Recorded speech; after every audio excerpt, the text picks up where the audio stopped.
வருமுன் காக்கும் நோக்கத்தோடு இதயத்தை காப்பதை பற்றிய ஒரு விழிப்புணர்வை ஏற்படுத்துவதற்காக இந்த அருமையான பட்டிமன்றத்தை ஏற்பாடு செய்திருக்கும் காவிரி மருத்துவமனையும் அதை ரொம்ப அழகாக நடத்திக்கிட்டு இருக்கிற இந்த முதன்மை குழுவிற்கும் மேடையில் இருக்கும் நடுவருக்கும் என் அணியை சார்ந்த மற்றொரு அணியை சார்ந்த பேச்சாளர்களுக்கும் இந்த மாலை பொழுதை இதயபூர்வமாக ரசித்துக் கொண்டிருக்கும் உங்கள் அத்துணை பேருக்கும் என்னுடைய இதயபூர்வ வணக்கங்களையும் வாழ்த்துக்களையும் தெரிவித்துள்ளேன்.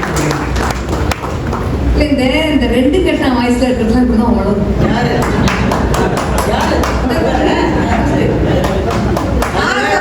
ஆர்வ கோளாறுமா எல்லாம் தெரிஞ்ச மாதிரி காமிச்சுக்கிற வயசு இது.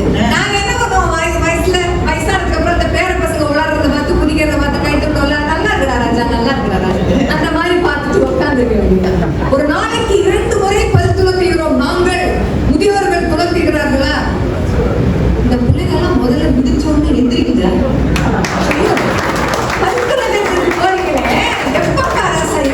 எப்ப எந்திரிக்காங்களோ அதுக்கப்புறம் எல்லாத்துக்கும் ஒரு நேரம் காலமே கிடையாது. போட்டா ஒரு நேரம் வரைக்கும் வேலை வரும். கோழிக்கு ஒரு நேரத்துக்கு எந்திரிக்காது.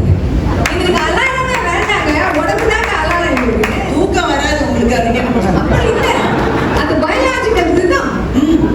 அலாரம் எங்களுக்கு அப்புறம் தான் அதுக்கு முன்னாடியே நாங்க எழுந்துருவோம். அதுக்கு பேர் சர்க்காடியன் ரிதம். சர்க்காடியன் ரிதம் எங்களுக்கு ஒழுங்கா வேலை செய்யும். எந்திரிச்ச உடனே கணத்துல தண்ணியை வந்து வாளியில நிரப்பி கொல்ல பக்கமா இருக்கிற டாய்லெட்டுக்கு நடந்து வாளி எடுத்துக்கிட்டு போவோம். இது என்ன பண்ணும், எப்ப முழிப்பு வருதுன்னே தெரியாது. அரகண்ட தரத்தை செல்போனை பார்த்து என்ன டைமுக்கு முதல்ல பாக்குதுங்களோ இல்ல, வாட்ஸ்அப்ல அவன் என்ன ஸ்டேட்டஸ் போட்டுருக்கான்னு முதல்ல பாக்குங்க. பார்த்து முடிச்சுட்டு அந்த அலாரம் அதுக்குள்ள 6 வாட்டி அடிக்க ஸ்னூஸ் மோட்ல போட்டு நிறுத்தி அந்த மெத்தையில அப்படி இட பக்கமோ இல்ல வல பக்கமோ உருண்டா டாய்லெட் உள்ளே இருக்கா, கையில போனோடையே போவோம். பாத்ரூம் போனோட போறோம். ஆமா, ஏனே தெரியாது, அது ஒரு தேவ ரகசியம். போனோடையே போங்க. அங்க உட்கார்ந்து தான் இன்ஸ்டா ரீல்ஸே பாக்குறோம். அங்கதான் கற்பனை பெருகி வருகிறது. எது வருதா இல்லையா, அங்க கற்பனை தான் வருது. அங்க வரவேண்டியது வருதானே தெரியாதுமா. ஒருத்தன் என்னதான் கான்ஸ்டிபேஷனா தான் ஒருத்தன் இவ்வளவு நேரமா என்னடா பண்ற, என்னப்பா பண்ற, இரு வர வந்துதான் இல்லையாடா. அதுல நம்மளுக்கு பாத்தீங்கன்னா இந்தியன் டாய்லெட் செய்விட்டாரு. அப்படி சீட்ல குந்தினாப்புல உட்காந்து அது வெளியில வந்துதான் பாதியில நிக்கிறா, எதுவும் தெரியாது, இதுதான் பாப்பான். நம்ம வாளியில எடுத்துட்டு போன தண்ணிய கால் கழுவுறதுக்கு கைய பின்னும் முன்னும் வளைத்து நாம கால் கழுவணும். இல்ல இந்த பயப்புல ஜெட் வச்சாங்க. எல்லாம் சொபிஸ்டிகேஷன். உடம்பு பழையதே இது. காலையில எந்திரிக்கும் போதே இந்த கஷ்டம். இதுதான் ஆரோக்கியமான வாழ்க்கையை வாழ்ந்துக்கலாம். சரிங்க, அதை முடிச்சு நம்ம என்ன பண்ணுவோம், பழைய தண்ணி சோத்துல தண்ணி ஊற்றி வச்சிருப்போம், உப்பு போட்டு வெங்காயத்தை போட்டு வச்சிருப்போம், இல்ல கேப்ப கஞ்சி இல்ல கருப்பட்டி காப்பி பால் தானே. இது அலப்பர் அங்கேருந்து ஆரம்பம். நாங்க அப்படியே டீடாக்ஸ் பண்ணுவோம், இன்டர்னல் கிளென்சிங் பண்றோம். என்னத்தையோ பவுடர் போட்டு கரைச்சி குடிப்பான் பாரு காலையிலேயே. அந்த டம்ளர்ல கரைச்சி குடிக்க மாட்டேன், அதுக்கு ஒரு ஷேக்கர் வச்சிருப்பான். அந்த டம்ளர் ஊடுபட்ட வேலை, அந்த பவுடர் போட்டு கரைக்கிறாங்க. அந்த பவுடரை விட விலை ஜாஸ்தி அந்த டம்ளர். அதுல போட்டு குடிக்கினா தான் உடம்பு இறைக்கும். அதை போட்டு தான் குடிக்கணும், அதை குடிக்கணும், அதை போட்டு குடிப்பான்.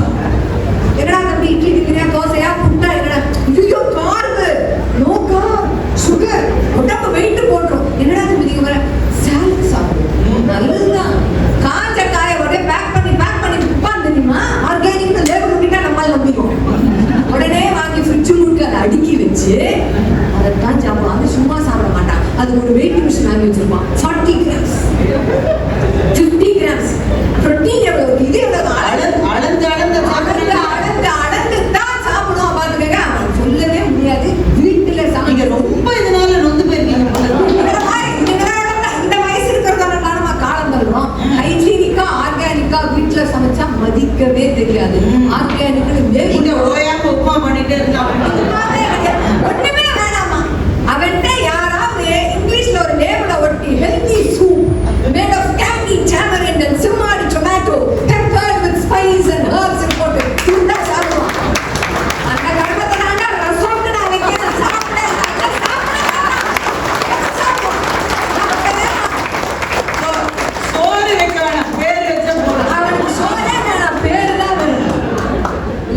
வீட்டுக்கு தேவையான பொருட்கள் எல்லாம் வாங்கணும்னா நம்ம எல்லாம் ரொம்ப அழகா நடந்து போய் தானே உங்க காலத்தோட தான் சேர்த்து மஞ்சள் பைய கையில எடுத்துக்கிட்டு ஒரு லிஸ்ட் போட்டுப்போம். இந்த பொருளை வாங்கணும், அதுக்கு தேவையான காசு எடுத்துப்போம் கரெக்டா.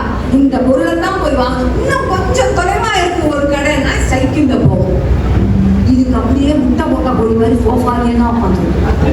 இதுக்கு உட்கார்ந்த இடம் பள்ளமே விழுந்துருக்கு. நீங்க போய் செக் பண்ணி பாருங்க. எந்திரிக்கவே எந்திரிக்காது.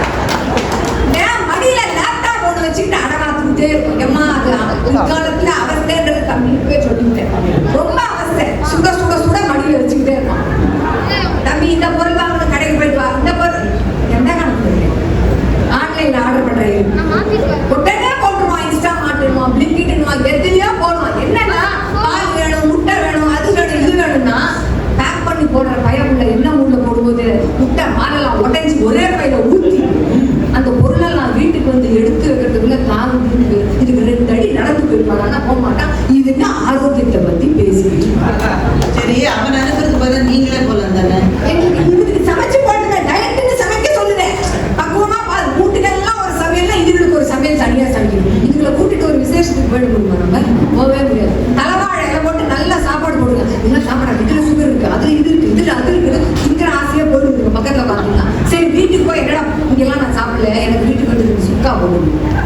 இடம் இல்லாம என்ன சமைச்சு கொடுங்க. கல்யாணத்துக்கு போய் ஒரு வேளை சமைக்காம சாப்பிடலாம்னா கூட இதுங்களுக்கு வந்து தனியா சமைச்சு தரணும். அதுதான் நிலைமை. ஆபீஸுக்கு நம்ம எப்படிங்க போனோம்? பஸ் ஸ்டாண்ட் வரைக்கும் நடந்து போகணும். பஸ் போட்டு ஓடி போய் பஸ்ல ஏறுவோம். உண்டா இல்லையா? எங்களுக்கு வாக்கிங் அங்கேயே முடிஞ்சு போச்சு, ரன்னிங் அங்கேயே முடிஞ்சு போச்சு. ஆபீஸ் கிளம்புறதுக்கு கிணத்துல தண்ணி எடுத்து குளிச்சோம், அப்பர் காடியோ அங்கேயே முடிஞ்சு போச்சு. எங்களுக்கு சிம்பிளா நாங்க போல. இதுக்கெல்லாம் பாத்தீங்கன்னா இதுக்கு கொஞ்சம் வருஷமா ஒர்க் ஃப்ரம் ஹோம்ல பழகி போச்சுங்க. ஆபீஸ்காரன் வாட ஆபீஸ்ல வேலைக்கு போடுது போக மாட்டேங்குது. ஒர்க் ஃப்ரம் ஹோம் பழகி என்ன எங்க போனாலும் அழுத்தப்பட்டேன். நான் வீட்டுல இருந்து அழுத்தினேன். ஆபீஸ்க்கு இருக்கு என்ன முட்டை போட்ட போற மாதிரியே உட்காந்துச்சு சோம்பேத்தன். அது என்னன்னா குளிக்காதுங்க போதும். ஆபீஸ் போனா ஒரு நேரத்துக்கு குளிச்சா அவங்க மீட்டிங் ஆன்லைன்ல வரும்போது படிச்சுட்டு தலைவாரி ஒரு மடியில போட்டு உட்காந்து குளிக்கவே பல கடுமையான ரகசியங்களை ஷாமனா வெளியே. அதுல என்ன தெரியுமா? பக்கத்துல அப்படியே ஒரு பவுல்ல தேடல் வச்சுட்டு சாப்பிட்டுக்கிட்டே நம்ம ஒர்க் ஃப்ரம் ஹோம்ல அப்படி உடைக்கிறாங்க. எந்திரிக்கவே இல்லை. அங்கேயே தண்ணி, அங்கேயே ஒரு போல் பாத்தீங்கன்னா கோயில் வாசல் எவ்வளோ உட்காந்துருக்கான் மாதிரியே இருக்கும். அப்படிதான் உட்காந்துருக்கோம். எந்த எக்ஸசைஸும் கிடையாது. ஆனா இதுக்கு என்ன தெரியுமா? டயத்தை எப்படி சாப்பிடுறது, நடக்கிறதும் கிடையாது. கொண்டு போய் ட்ரெட்மில்ல ஓடுறது. அம்மா எக்ஸசைஸ் பண்றது, நிக்க வச்ச சைட்ல ஓடிக்கிட்டே இருக்கும். கொஞ்சம் நடந்து போடான்னா போக மாட்டான். வீடு கூட்டி மொழுகிறது ஆண் பெண் யார் வேணா செய்யலாம். வீடு கூட்டி மொழுகிறது, துடைக்கிறது, துணி துவைச்சு காய போறது ஒருத்தரை இப்ப செய்யறது கிடையாது. ஒரு நாள் முடிச்சா கரண்ட் இல்லை, ஷட் டவுன் சொல்லிட்டான்னு வச்சுக்கோங்க. துரதிருஷ்டம் அன்னைக்கு வீட்டு வேலை செய்யற அம்மாவும் வரல. நம்மளால ஒன்றும் செய்யணும், குளிக்க மாட்டான், போது துணி துவைக்கிற வேலை இல்லை, சமைக்கவே மாட்டான், ஆன்லைன்ல ஆர்டர் பண்ணி சாப்பிடுவோம். சாப்பிட்டா பாத்திரமும் விழுது. அவதான் நாளைக்கு விட்டுருவாங்க, வேலைக்காரமா பார்த்துக்கலாம். Life easy. இப்படியே வாழ்க்கை போனா ஆரோக்கிய கேடுங்கிறது அவனுக்கு தெரியவே தெரியாது. காத்து இருக்கிறதே இந்த சின்ன வயசு பசங்களுக்கு தெரியாது. ப்ரோக்ராம் எத்தனை மணிக்குன்னு சொன்னாங்க, எத்தனை மணிக்கு முன்னாடி வந்து கரெக்டா உட்காந்துருக்கீங்க. ஏன்னா நம்ம